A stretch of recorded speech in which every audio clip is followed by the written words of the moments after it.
今日咧，我哋講下關於洗奶機點解一定要用專用嘅洗開水咧？咁啲洗開水係咩嚟嘅咧？咁其實咧，佢係一啲化學嘅物質咧，咁就當呢隻奶機嘅藥水咧遇到個開片呢隻金屬，就會遇到就會造成一個化學反應，令到佢會發熱，係啦，會發熱。咁變咗咧，佢就會將黐咗喺每一塊嘅開片上邊嗰啲污漬咧就會脫落嘅，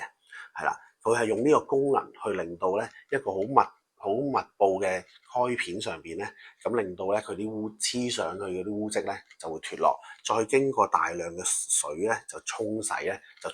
經過排水管咧就會去水管咧就會沖走晒所有污糟嘢噶啦。咁所以咧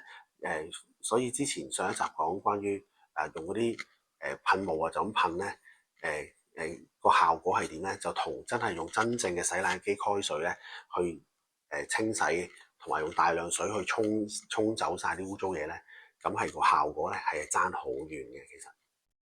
如果各位朋友有任何家居上嘅問題咧，可以隨時 WhatsApp 我啦，或者 email 我嘅，咁我會盡快咧就會做翻啲短片分享翻俾大家，或者係直接覆翻你哋嘅。